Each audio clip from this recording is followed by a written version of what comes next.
What happens when Hollywood's most respected actor sits down for what should be a routine morning show interview, only to find himself face to face with a host determined to destroy his reputation on live television?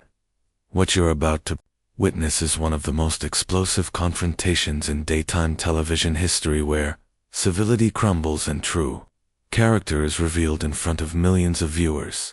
This is the untold story of how a legendary actor was pushed to his breaking point by a co-host more interested in creating drama than conducting journalism.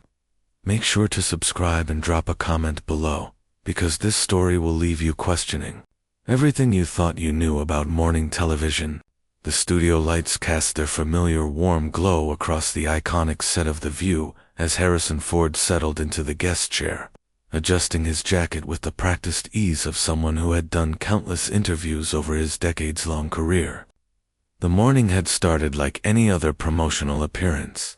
His publicist had briefed him on standard questions about his latest film, and he had mentally prepared for the usual banter about his legendary roles and upcoming projects.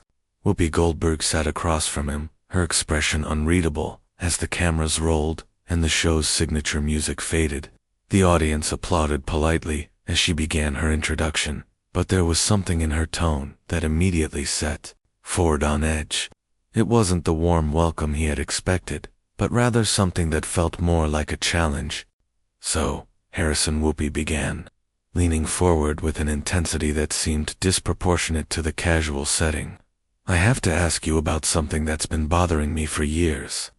You've made a career playing these heroic characters of American strength and integrity, but I wonder if that's just good acting, or if you actually believe in those values." Ford's eyebrows raised slightly, caught off guard by the pointed nature of the question. In his experience, morning show interviews typically began with softball questions about family, upcoming projects, or light-hearted anecdotes from film sets.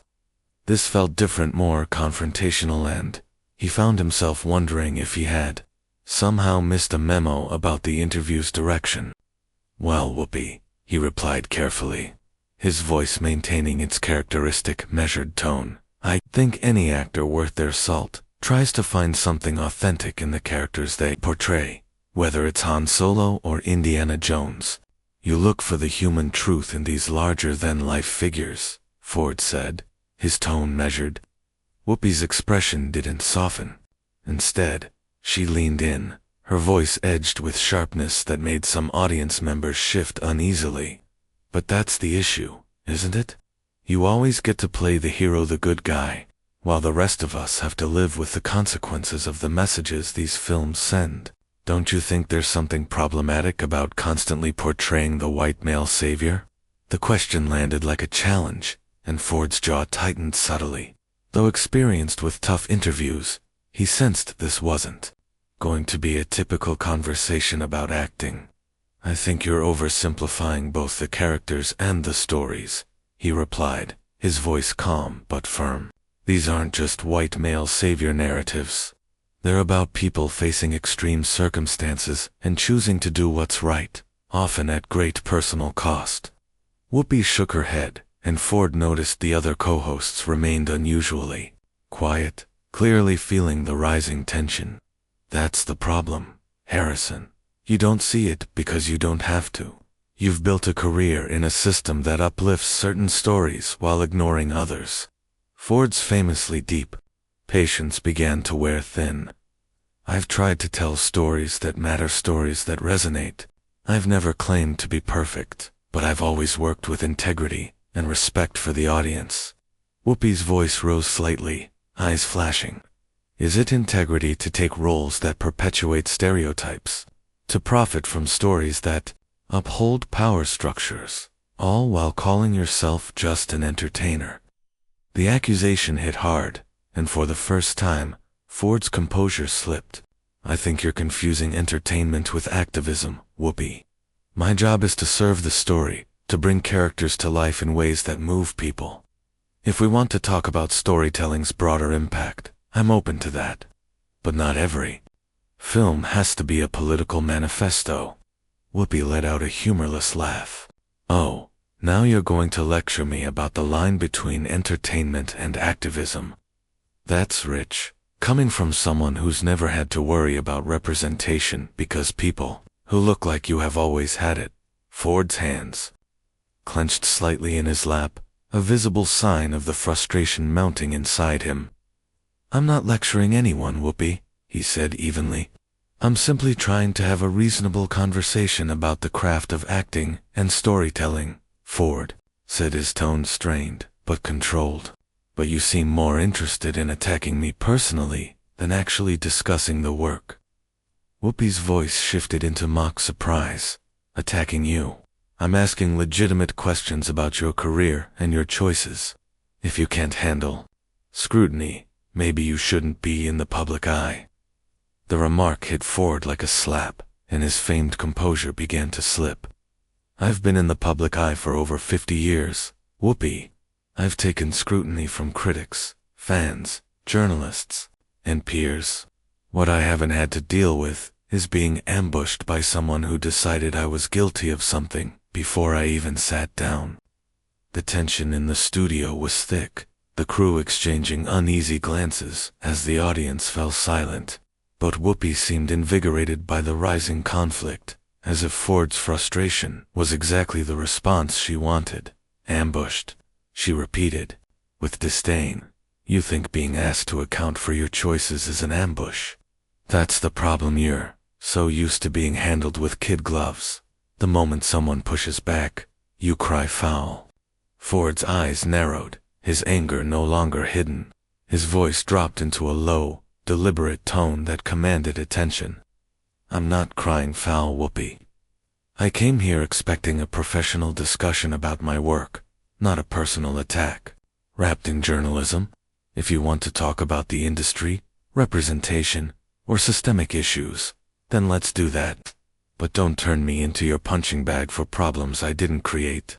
Whoopi's expression hardened as she leaned back, her tone growing icier. You think holding you accountable is a personal attack? That right there is privilege, positioning yourself as a victim the moment someone questions your choices. Ford's jaw clenched. I'm not positioning myself as anything. I just want to understand why I was invited on this show. Was it to discuss my film, or to put me on trial for crimes I didn't commit? Crimes you didn't commit. Whoopi's voice rose, her outrage theatrical, like perpetuating a system that marginalizes people like me, like taking up space that could have gone to someone who actually knows struggle. The words hit hard, and something in Ford snapped. His hands gripped the arms of the chair, and when he spoke again, it was with the weight of 5 decades of buried frustration.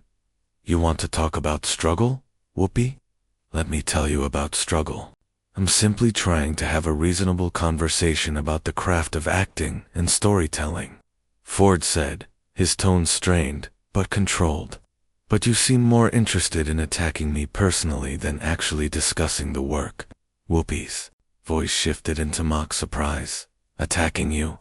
I'm asking legitimate questions about your career and your choices. If you can't handle scrutiny, maybe you shouldn't be in the public eye. The remark hit Ford like a slap, and his famed composure began to slip. I've been in the public eye for over 50 years, Whoopi. I've taken scrutiny from critics, fans, journalists, and peers. What I haven't had to deal with is being ambushed by someone who decided I was guilty of something before I even sat down. The tension in the studio was thick, the crew exchanging uneasy glances as the audience fell silent. But Whoopi seemed invigorated by the rising conflict, as if Ford's frustration was exactly the response she wanted. Ambushed, she repeated, with disdain. You think being asked to account for your choices is an ambush? That's the problem. You're so used to being handled with kid gloves. The moment someone pushes back, you cry foul. Ford's eyes narrowed, his anger no longer hidden. His voice dropped into a low, deliberate tone that commanded attention. I'm not crying foul, Whoopi. I came here expecting a professional discussion about my work, not a personal attack. Wrapped in journalism, if you want to talk about the industry, representation, or systemic issues, Then let's do that. But don't turn me into your punching bag for problems I didn't create. Whoopi's expression hardened as she leaned back, her tone growing icier. You think holding you accountable is a personal attack? That right there is privilege, positioning yourself as a victim the moment someone questions your choices. Ford's jaw clenched. I'm not positioning myself as anything. I just want to understand why I was invited on this show. Was it to discuss my film, or to put me on trial for crimes I didn't commit? Crimes you didn't commit. Whoopi's voice rose, her outrage theatrical. Like perpetuating a system that marginalizes people like me. Like taking up space that could have gone to someone who actually knows struggle. The words hit hard, and something in Ford snapped. His hands gripped the arms of the chair, and when he spoke again, it was with the weight of 5 decades of buried frustration. You want to talk about struggle, Whoopi? Let me tell you about struggle. I don't have to sit here and listen to this, Ford said, his voice calm but firm, signaling the interview was over, whether Whoopi agreed or not. Oh, now you're going to storm off, she called after him as he removed his mic. This is exactly what I expected. The moment someone challenges the great Harrison Ford, he takes his ball and goes home. Ford turned, his stare wiping the smugness off her face. You want to know what I expected, Whoopi? Professionalism. A real conversation about the work, the craft, the stories we tell, and why. Instead, I walked into an ambush, someone more focused on tearing me down than building anything meaningful. Whoopi shot back, I'm tearing down harmful narratives, challenging the oppressive systems you've thrived under. But her voice had lost some of its edge. Ford shook his head. No, you're grandstanding. You're not here for truth or dialogue, you're using me as a prop in a performance designed to provoke, not inform. The words hit, and for a moment, her righteous mask slipped. How dare you question my motives? How dare you come into my house and lecture me? Your house. Ford's voice finally rose, silencing the studio. This is a professional television studio, not your stage, for settling personal scores.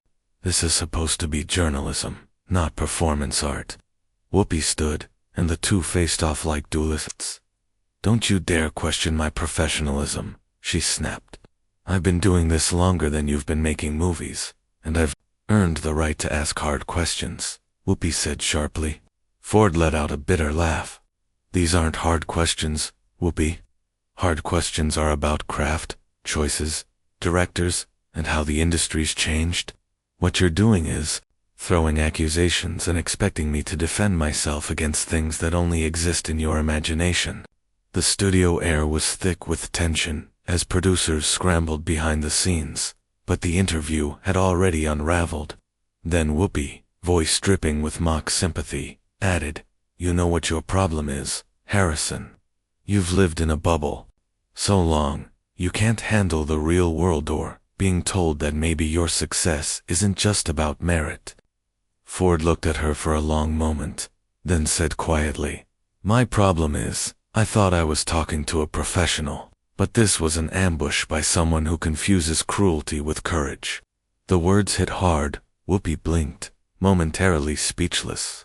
As Ford calmly unhooked his mic, he continued, I know the difference between real journalism and cheap theatrics.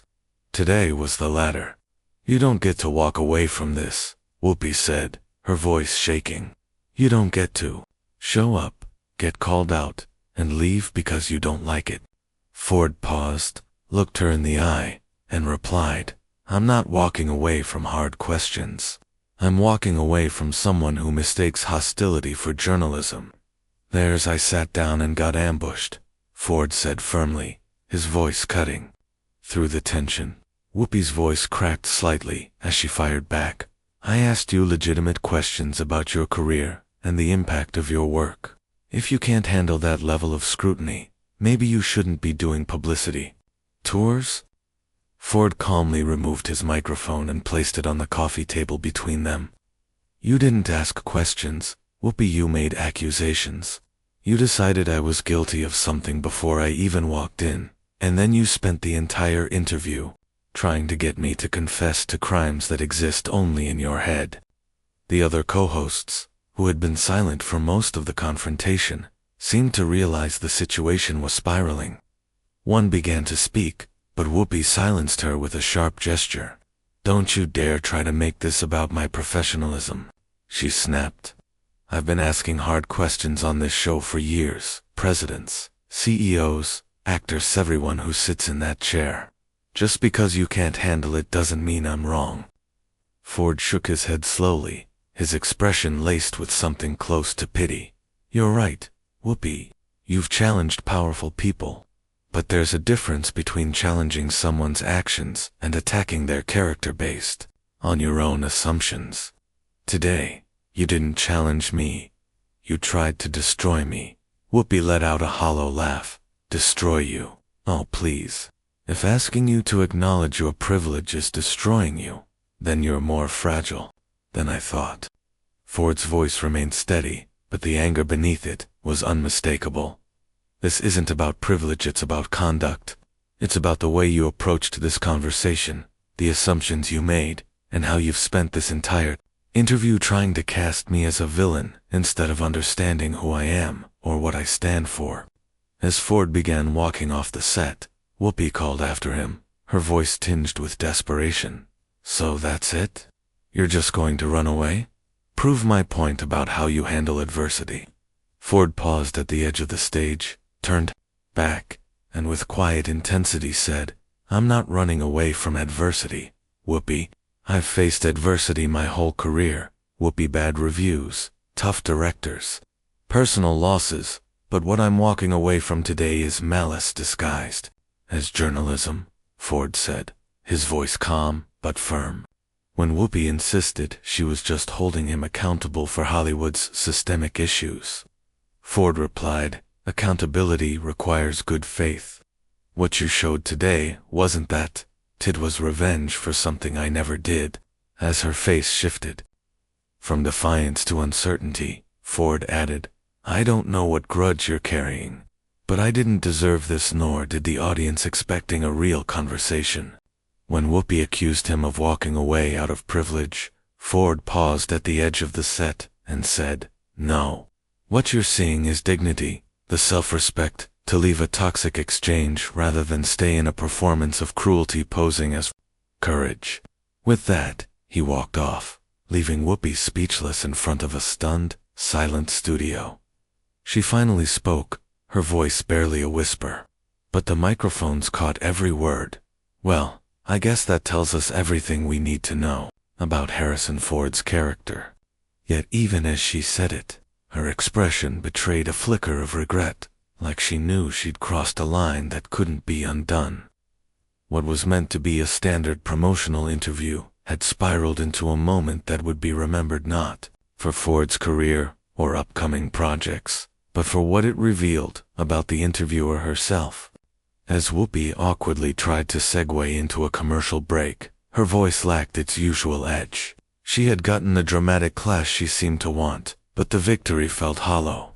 The cameras faded to black, and one thing was certain: this interview would be talked about for years, but not for any of the reasons anyone expected when Harrison Ford first walked on set.